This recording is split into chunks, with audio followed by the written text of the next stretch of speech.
Hi, and welcome to Tech Leader TV. I'm your host, John Thomas Flynn, and 2017 marks our 10th anniversary of TLTV, and we continue with a stellar lineup of topics and guests, the show that everyone's talking about, a live streaming video webcast and cable television program focusing on public sector information technology and the political landscape.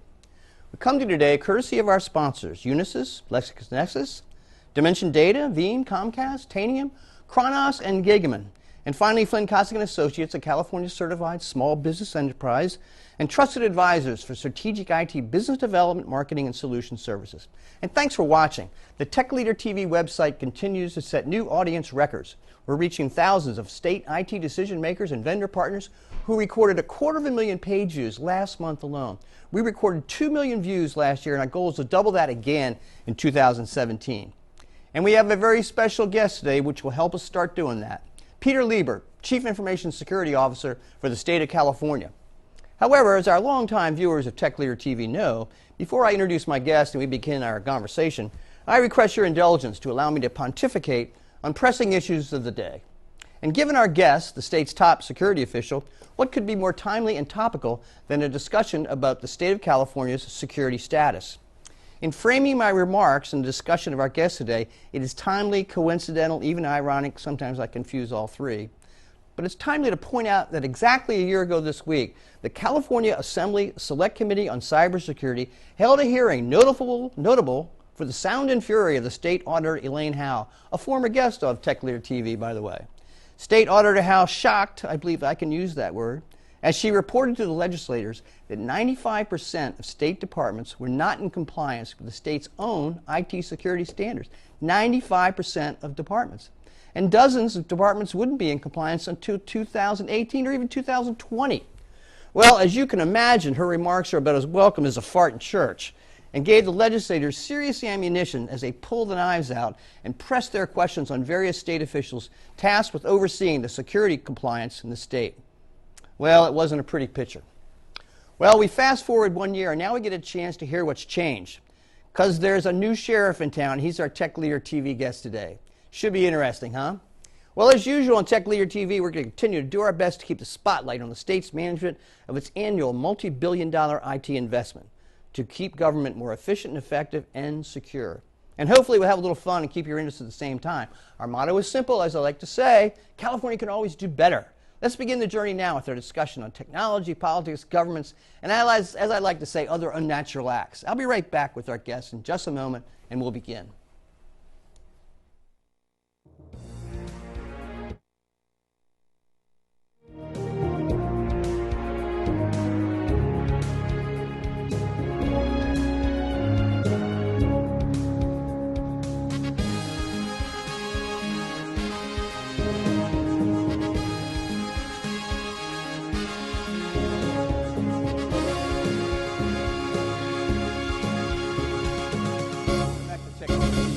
As I mentioned earlier, our guest today is Peter Liebert, who is the state of California's Chief Information Security Officer and was appointed by Governor Brown, I believe, in the fall of last year, if that's not that long ago. Pretty new in his job. Previously worked for FireEye and served in cybersecurity analysis and leadership roles in the United States Cybersecurity Command, Department of Defense, and the U.S. Navy. Thank you for your service.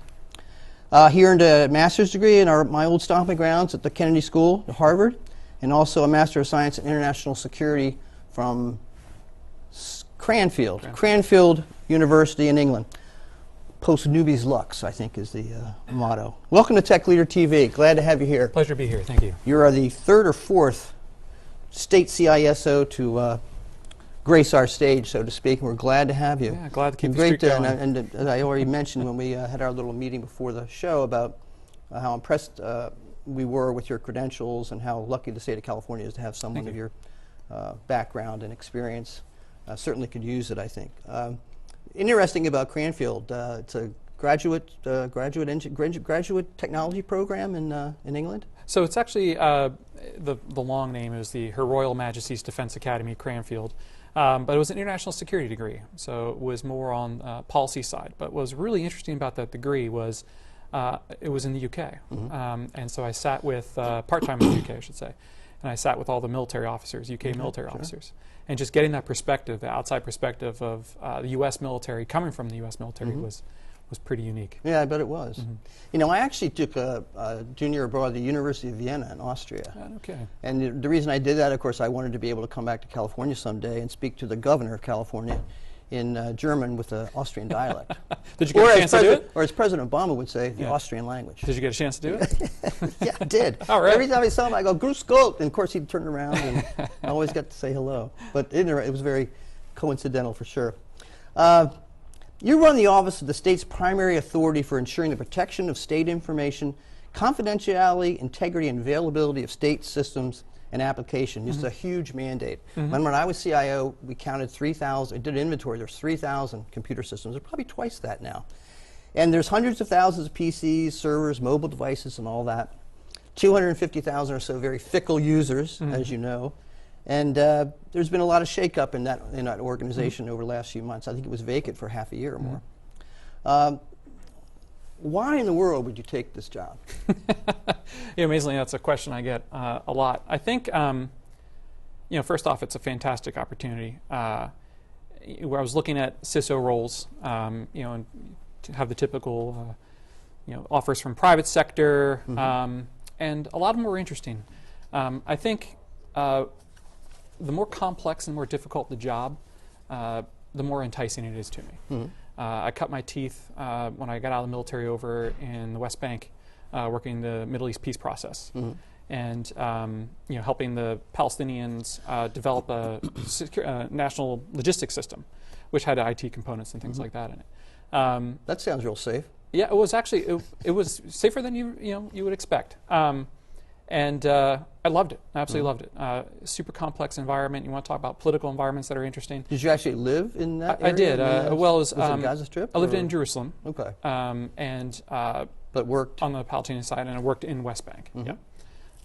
And that was a fascinating job. I loved it. So I realized quickly when you wake up in the morning and you have something to do, and it's fantastic from that perspective, then the rest all falls in line. So I've been chasing those jobs. I was asked the similar question when I took the job as the first state CIO in California about why. You know, somebody said, an old friend of ours, a colleague in the business said, you know, the job's impossible. No one person could do it and all that. And of course, I proved him right over a few months. Not exactly, but anyway, I said one of the reasons I did it is because it was California.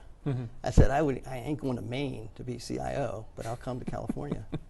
And a lot because of the challenge. And like I said, it's always interesting to take over something after there's been a big upheaval. And there's time for reform and time for change, and you can make a big difference. And the challenge is there for sure, particularly in an organization like yours that we'll get into in a minute. Well, let's start with the 800-pound gorilla, this auditor report from State Auditor Howe. 95% of departments, this is like a year and a half ago, I think it was in the fall of 2015, 95% of departments were not in compliant, said they weren't in compliant, wouldn't be for a number of years. Well, I know you've only been there a couple of months, but what do you say to the Elaine Howes of the world now? What is the situation now, and where is it going to be? So let's talk about that stat for a second, the 95 not compliance. It was based off of self-assessments. And welcome to California. Right. And one of my favorite analogies is if you're a highway patrolman and you pull a car over, you don't have the highway patrolman go up to the car and say, hey, excuse me, did you break the law? No? Okay, go ahead. Feel free.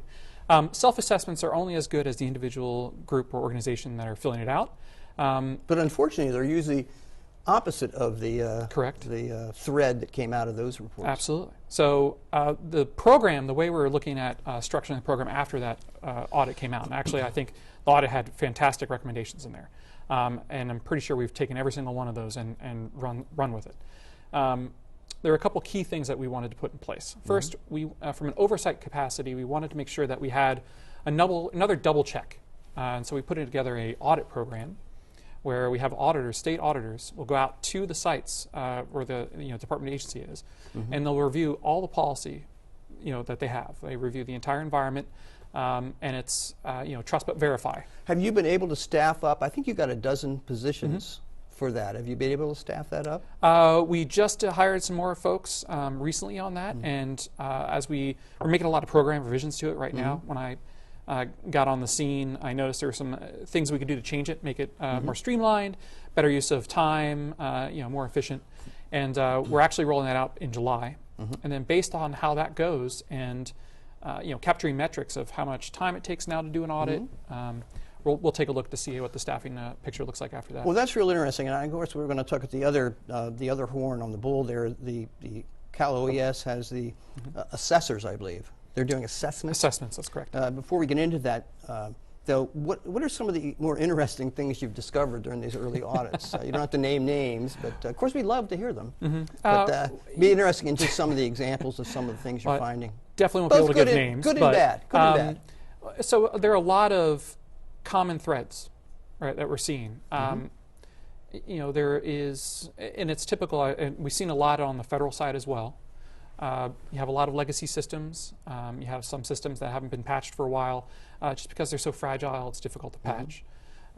You have, policy issues. You have, especially with Active Directory, managing identity access management, admin credentials, things like this. These are all common. So I don't think there's actually a thread that you could just say, this is, of course, states have this issue. Well, are your auditors doing a compliance review, or are they actually looking at the actuality of completing the item that's in the compliance? For example, backup and recovery, something like that. Yep. Are they actually verifying they that? They do. So the way that I'll tell you what, I'll talk to the how new many have been done? process. I think it was 16. Are you about the one every 3 years, or is that the other group that's one every 3 years?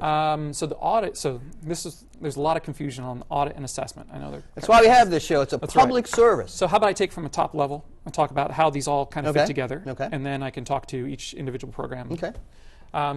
So the whole premise is to trying to develop an understanding of where everyone is for departments and agencies. In terms of their maturity level, right? How mature as an organization are they when it comes to cybersecurity or their information security program? To do that, we're developing a new metric. It's a maturity metric. And there's multiple components to it. There is how well your enterprise looks, from how hardened it is, what are the processes, procedures, what's the tech overlay for security, and that's kind of the assessment piece. Are these in regs somewhere, or are they? Is there a booklet? Is it the SAM manual? Or well, what are we talking you said about you wanted here? scoops, so we haven't put it out yet, but this is something that we're developing over the next few months with community involvement. So we're bringing in the ISOs community, and we're going to be sitting down with them and the AIO community. What are you calling this? The cybersecurity maturity metric. Okay. It's going to be part of our overall security plan. Okay. So the assessment piece takes care of that enterprise level security, right? And this is traditional. Do you have firewalls? Do you manage your systems? How well do you respond if there is an incident? Things along those lines. Have you found that I know when these legislation was created, in fact, the auditor's report, and I like to think this program were helpful in getting that approved, because it was so necessary. But there was some issue over just what the auditor, what they would do, and again, what the ones that were over at the Cal OES would do. But so why don't you talk a little bit about that? That's been resolved, which is great. And the military folks, CMD, California Military Department, are the ones that do the assessment piece. Okay. And it's a technical-based assessment. So what that means is they go out onto site, and they do vulnerability scans. They take a look at your networks. These are ants, by the way, that they're picking up, so be careful. And they review it from a technical expertise level. So it's like a red team. They do red teaming, which is they pretend they're a hacker. They see from outside looking in, what's the threat landscape? Can we attack the networks in any way? And then from the inside looking out.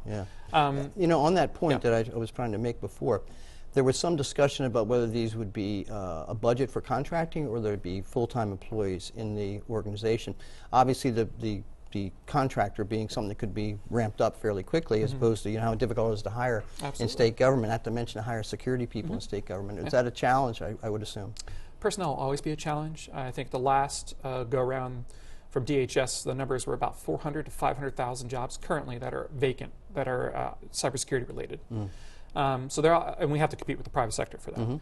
So there's always going to be a challenge in terms of personnel. The military department is actually unique in that they have a whole training pipeline and the ability of getting folks that are really good at what they do, and so that's why we leverage them. And it's It's cost recovery. So when we provide our services, that means the department or agency we used to provide it call for that, have to we provide talked about money that back. cost recovery term. We used to call it chargeback. Chargeback. Yeah. Chargeback. Cost Absolutely. recovery is a little bit confusing. The data center called chargeback, Fair right? enough. Okay. Chargeback. That's fair enough.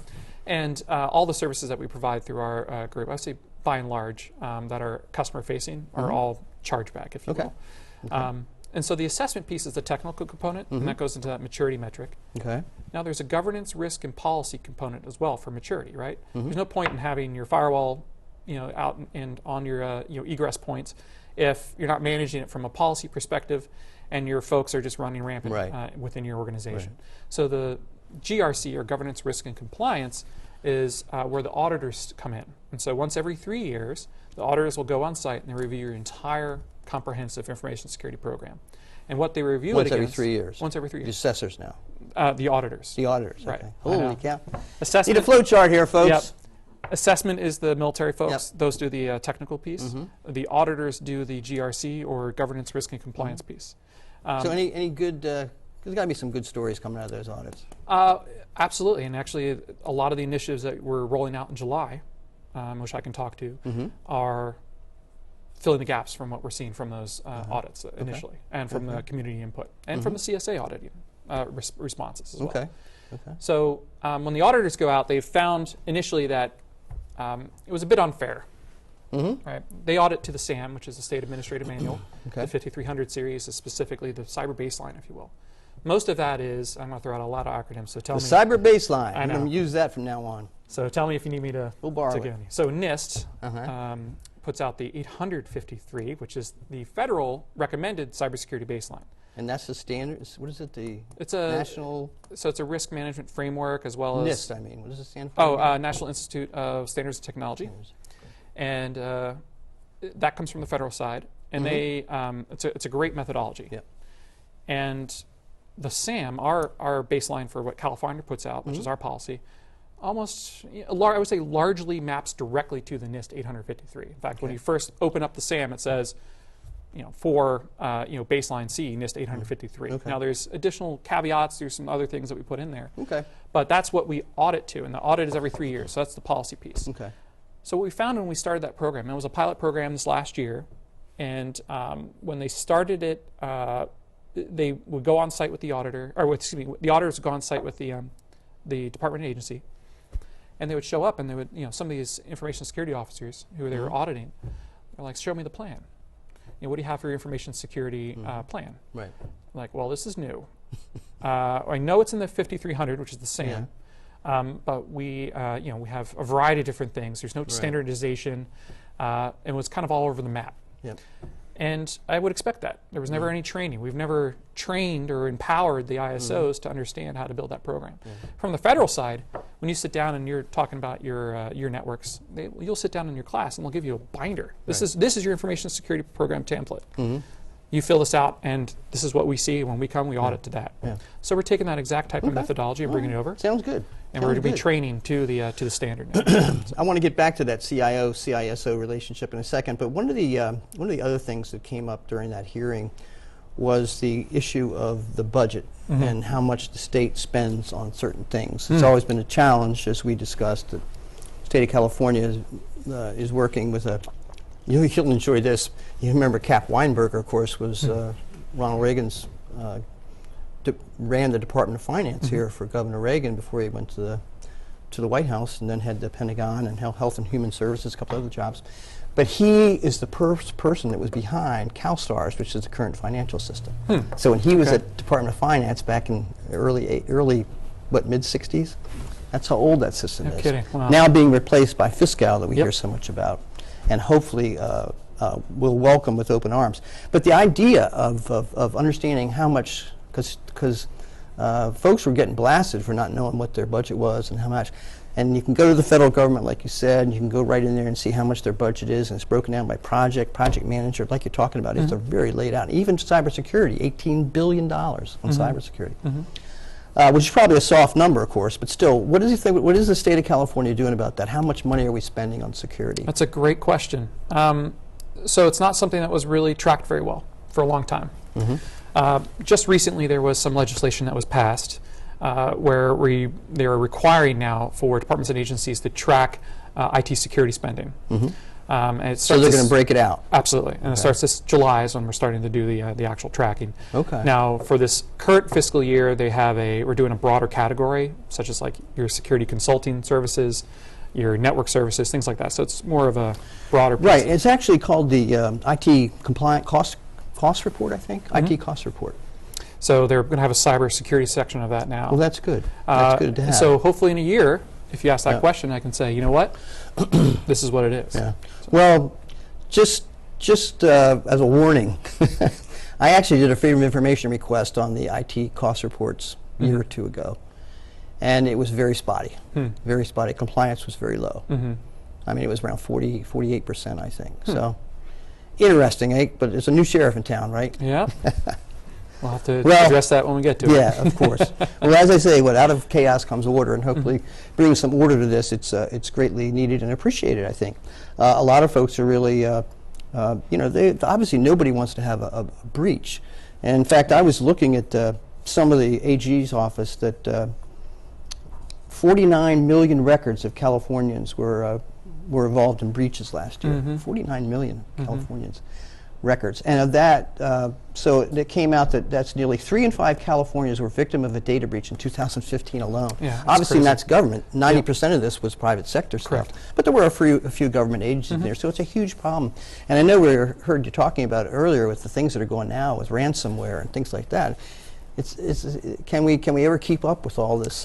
We can, and there's a lot of technology out there that can, but it's pricey. Yeah. And I think as the market evolves, hopefully that will get a little bit more manageable in terms of costing. But there's a lot of things you can do that's not buying a box that can resolve ransomware, for example. Good hygiene, making sure that when you click on a link, you know where that link is going. Ideally, you never click on a link from an email. If it tells you to go to a bank or another web page, you go to open your browser and you type it in versus using a hyperlink. Just being very cognizant if there's an attachment to an email, know that it might be malicious. So either scan it, and not all the time that works, or disabling scripts. So a lot of times these attachments will run something behind the scene and you don't even realize it. And then suddenly you get the pop-up, you need 3 Bitcoins to get your information back. But those are all kind of hygiene and when you say hygiene, do you mean the basic password stuff, or is it a bit? So well, common sense is what it comes down to. True, exactly. Yeah. But it's just changing the mindset of the individual or individuals that are using the systems. One of the things that, and just to confuse everybody a little bit more, in addition to everything else we've discussed here about the, quote, organization, the larger organization, or organizations plural, you've also got 135 CISOs, you've got 135 backup and recovery folks, you've got 135 privacy officers, I believe. Some who wear multiple hats, obviously, but how do they? Do you have any? What's the reporting relationship between you and the CISOs? Let's start with that. Sure. So we have agency ISOs who are oversee most of the ISO community, and I meet with them every other week. So it's bi-weekly. So there's agency CISOs in addition to agency CIOs? So yes. Okay. So similar to how we have a California CIO and then we have a California CISO. Same type of relationship with most of the departments and agencies. And actually in statute, the CISO reports to the CIO. That was from Terry Takai's days. Right.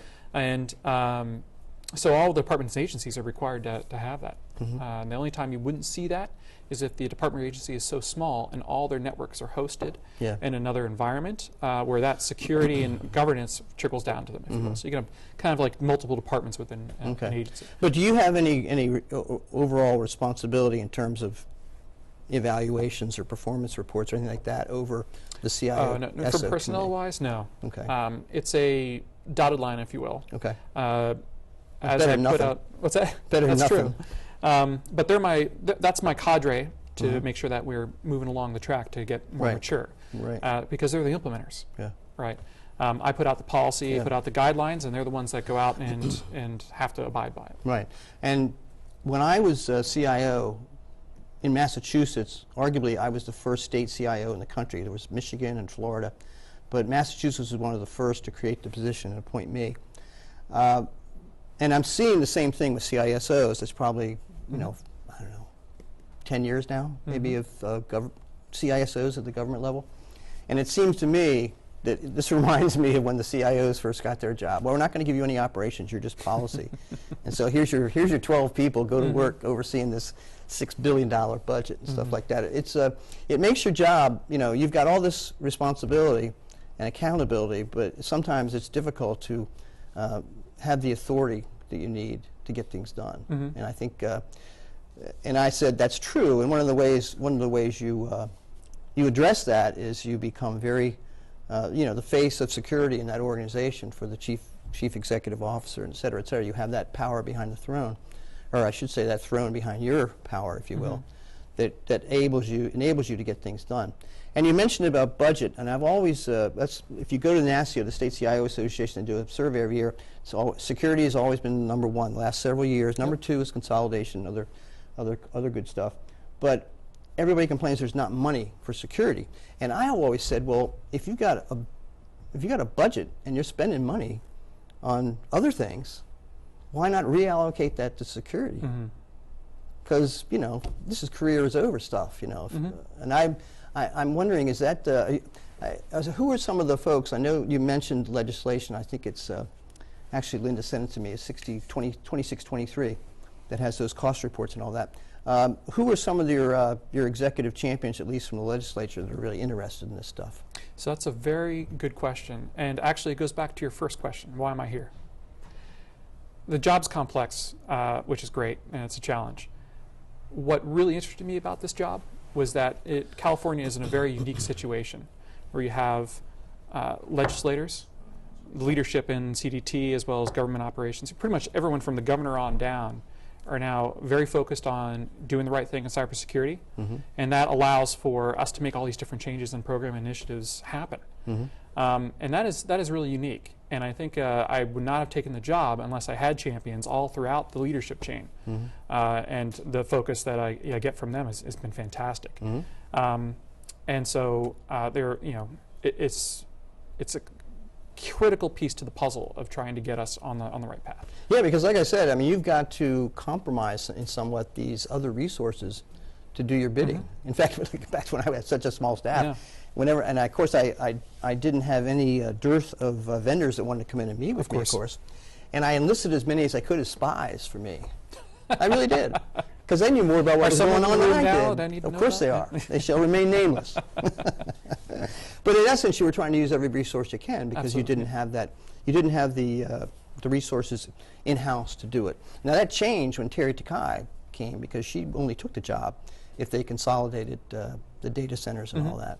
When I took the job, I was supposed to have those consolidated data centers. Instead, I had a staff of about 15. And it took 10 years to really make it where it should be. Okay, you've got the legislature's interested. You've got Jackie Irwin. She is definitely one of our champions. Who are some of the other ones that seem to be interested? Who's the local one here? Pan? Pan, Assemblyman Chow. There's quite a few. And interest is growing as well. I would assume that there's going to be another legislative hearing on that. Have you heard anything about that? I would expect one as well, for sure. Probably. So. Could be your confirmation hearing, right? Yeah. If turned into one. You have to be confirmed, I assume. Yeah, I'm not sure on that, actually. I have to look into that. Okay. We're certainly ready if we have to be. So I think we have a great plan. So, and going back to the champion piece, right? Same situation. It was at my interviews. I said, look, we need to make a lot of changes, and if you can back me in those changes, then I'll come over. Okay, that's where we are. Okay. What are your top 3 priorities then for this year? That's a great question too. All right, so got to staff up, I guess. It's got to be. Yeah, well, so the most important we have 3 general main pushes for initiatives. Our first main push is on the audit side, which is revising the program, as I mentioned, streamlining it, making it more efficient, and that's one big push right there. So there's a huge amount of effort that goes into that. The other main push is on the training side. Mm-hmm. So we're building out this training cadre, as I mentioned, Mm-hmm. to help empower the ISO community Mm-hmm. and help them train to that binder I spoke to. Right, right. And that's we're going to provide templates, revamp on that entire thing. That's a huge, again, another huge effort. There's actually a third effort which really haven't really talked too much on, which is the operations side. Right. Okay. So we are in the process of building a California Department of Technology Security Operations Center. There's a little scoop there, isn't there? Yeah, absolutely. See, I told you got to watch the show and know what's going on. So you're going to have, because we actually saw that number of departments. I think DMV was looking at one, and then of course we had Ralph Gillarducci on a few months ago, and he talked about having the, what do you call it, a SOC? The CalSIC, Cybersecurity Integration Center. Yeah. So now I get really ready for some acronyms here. They're going to fly. They're going to fly here. So just at a very layman topical level, we are, again, taking a page from the federal side of the house. DHS has what they call a command SOC, which is the NCIC. Don't ask me to spell that one out. And the NCIC, the job of the NCIC is to provide that top layer strategic view, right? They see across the entire enterprise. And if something occurs at multiple agencies, they're no longer, where it used to be that one agency would have an issue and then no one knew about it, or they couldn't correlate it between others. Now with that top level view, they're able to say, well, hold on, the following 3 agencies got hit. It's by the same tactic. This could be a cyber campaign from someone who knows what they're doing. So the CalSIC is really functioning from that level, a strategic overlap. Okay. And they also have some command assets they're going to be able to utilize in case something does occur to that point, right? So APT, Advanced Persistent Threat, these are nation states. You can't expect your average network security team to go up against these folks. They're spending billions of dollars building out capability. And so the APT incident response group, for example, as well as the threat detection, would reside in the CalSIC, and they're able to pull in assets as they see other IR teams, other folks that are on the ground, private sector even if needed, to attack the issue as they see it. So that's the command side. So it's going to be an enterprise security operations center? Overall, if you consider all of .gov as well as the rest of the state, because CalSIC also is in charge of critical infrastructure, the .edu. All they have a huge purview. Okay. Now, there's no way to have a command SOC in the world that can view all that, right? I mean, you're looking at hundreds of folks potentially to review the alerts and all this. So they're again taking a page from the federal side. We're doing a federated model where they'll have other SOCs that are out there that, and ideally those SOCs have a large purview as well. So the CDT SOC is a perfect example. If you traverse, if your network traverses our CDT networks, or if we're hosting your data, then our folks will be able to do some level of analysis on it. And that will allow, again, almost a federated view from at least the .gov perspective of bad stuff going on. Now, the beautiful part of this is we're putting in a comprehensive plan where we call it single pane of glass. So CDT as well as CalSIC will be able to see the alerts as they traverse. And so CalSIC is going to be able to pull in additional details and threat, and they'll be on the same workflow. So as we see it, they're able to respond as well. All right, so back up again at CalSIC. Where is that? Is that physically located over at OES? So they are over with OES, that's correct. Okay. But your new SOC is going to be where? In physically? CDT, the data center. Okay. Yeah. Okay. And that's California Department of Technology. That's correct. Right. And so it's a real beautiful model. They work in complementary fashions. Now you can go even. So it's actually happening. It was in the. It's funded in the budget, and it's actually happening now. We are moving towards it. There was a change proposal that's out. We're hoping it gets. I believe it gets approved hopefully in July. And we're able to move forward with it. Well, that's really interesting. Yeah. Well, that'll be obviously needed. I said if I was CIO, I'd spend every last dollar on security. I would. I can't imagine how anybody could say, well, that's a back seat. But when we had the year 2000, on my watch, we stopped funding all new projects until everybody had their work done, or at least budgeted to have the work done. Because we got questions from the legislature every day and newspapers every day leading up to it, and seemed to get through it pretty successfully. Have I missed any task forces here? You were going to say you're going to tie it all together here. There are at least 17 initiatives, so we've only talked about a couple. But I think generally that's 17? 17 different individual major initiatives. Oh, under your my group. Tell us a little bit more about the most interesting. So a lot of them kind of roll into those different bins, right? Yeah. The training has multiple initiatives there. Right. Policy is another area, going back to what your three main buckets. Yep. So we're revising the baseline cybersecurity standard, which is our the state administrative manual. We're taking a hard look this year, and we're going to go through and do a comprehensive review of all the policies for cybersecurity. Okay. There's a lot of gray area currently in the SAM, and we're looking to address that first and foremost. Are you doing that in-house, or are you going to rely on some vendors to assist you in that respect? I believe that's in-house. The policy review is in-house. Well, any of the stuff that you're talking about. Yeah, There'll be some. Yeah, I think the policy review in particular. Well, it's really all these initiatives. We're working with a new type of model of how we're building out these programs. Okay. Traditionally, it has been more of an ivory tower approach. Now we're a bit more on the let's bring in the entire community and see what everyone has to say. I just got on the scene. I am not the state policy expert right now because I'm still learning. I'm still getting up to my Sure speed you are. in the position. But we have tons of ISOs and departments out there that you've been around for a long time, and they have some great input. So we're consolidating all the input, and then that's how we'll build our new program. And just briefly, how would you? What is your message to the CISO community out there? And in addition to backup and recovery and privacy folks, what's your? Yeah, you bet. How do you frame your role and what you're doing and with what they're doing? I would say we're here to help, right? The government, the government mantra. But we're also here to empower. We want community input. We are here to develop a program that raises the cybersecurity maturity across the state. If there's a single thing that I do from my organization's perspective that doesn't help raise that maturity level, then why are we doing it? Why are we wasting money on that, right? So we're taking that look across our entire program and service catalog to say, all right, is this the best bang for the buck? Does the community agree with this? Let's move forward if it is. Okay. So we're taking that perspective, and it's a very new perspective. That's the training component is going to be a huge component of this. Yeah, So. yeah, for sure, and a very difficult one, I think. Absolutely. But not just getting the people involved and training them and losing them maybe to higher salaries. It's a big challenge. I wanted to just ask about this because we talked a little bit before. The state has an annual security fair, and I understand it's changed, and you were going to talk just about that because I know people are interested in Absolutely. that. So we are now moving it to October. Okay. We're going to take a... I think it used to be in October years ago. It did, and then moved. I think there was a survey that was put out. Yep. And some folks had, mostly on the federal side, the end of the fiscal year is October. Sure. So, or starting the new fiscal year. And so it was a little difficult for the federal folks to attend. So we moved it, but we're moving it back to give us a bit more time because I'm new on the scene. Yeah.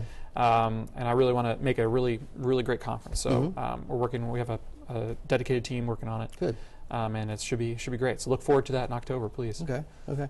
Well, we will. Let me. We always say the cobbler has no shoes. Tell us a little bit about your life and your security. Are you do you practice what you preach and eat your dog food? I try. I mean, no one's perfect, right? Especially when it comes to cybersecurity. I do a decent job. I think in terms of I really love this field. Absolutely love it. I didn't always work in cybersecurity. I graduated from Naval Academy. I was an English major. I didn't even know they had an English major. Yep, I know. Very few do. So I have a BS. Scares me a little bit. A BS in English. So I had to take differential equations, a whole bunch of very high math to get my English degree, which is very interesting. So it's almost like a science English teacher. But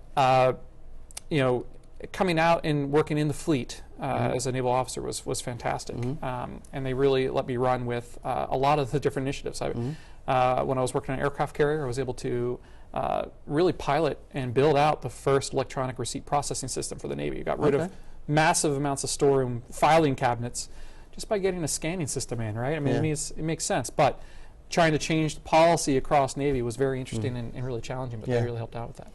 Well, that should give you a good experience for the state of California because if there's one thing that bothered me the most was the lack of information.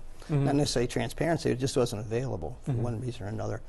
And then, as we talked about earlier, it's very difficult to fix things and reform things unless you can measure them, first of all. That's a it's great difficult to measure in California. You'll have that task to do. You've mentioned your 16 things. I know years ago when we had Mark Weatherford on, and of course he came from the federal government as well.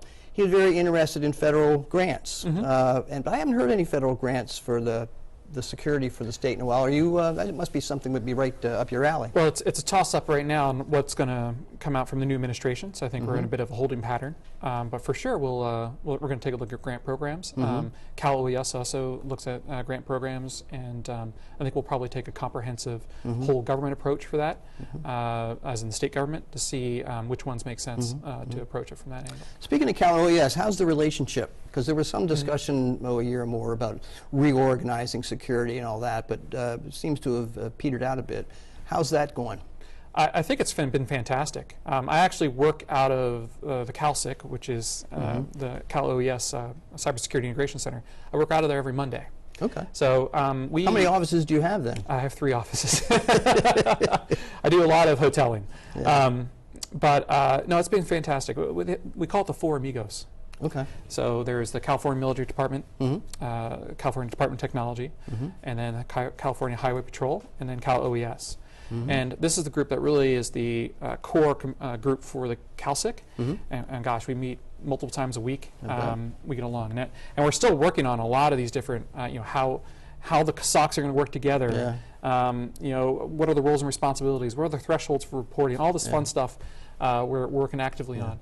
Well, it must be very difficult for you to imagine if your phone goes off in the middle of the night. It's very worrisome, right? You hate to pick it up. It is a tough job. We only have a minute or two left, and I certainly can empathize. As I said when I came here, a lot of it was a lot of the challenges that you faced, I faced, and but I said it was the best job the worst job I ever loved kind of approach to it. Gotcha. So hopefully we'll have you back from time to time. We'll be very absolutely. interested in following your approach to this monster. It's a very difficult one. I realize that. I just hope. And I hope that you will continue to have the kind of support that you need from the administration and legislature to get your job done. Thank you. Okay. Well, thank you very much for being on the show. And thank you very much for watching at home. As a matter of fact, your comments are always welcome at our website. I told you how many traffic hits we're getting. Your emails will always be read, and we look for recommendations on guests and topics, that kind of thing. Special thanks, of course, to our guest, Peter Liebert. We'll explore some of the more provocative issues, hopefully, in a few minutes later, but please join us for our upcoming program. We've got some really interesting folks coming on the show in the next couple of months. One of my favorite is we've got the state's marijuana guru scheduled to be on. Lori Ajax is the director, I think chief as she's called, of the new Cannabis Control Board. Big, as you can imagine, a big job with a lot of technology issues around licensing and manufacturing and revenue collection and tracing, all kinds of things. We've also got the corrections folks. Cheryl Larson and Russ Nichols are going to be on. And Keith Tresh, the commander over at your CalSIC, I think, right?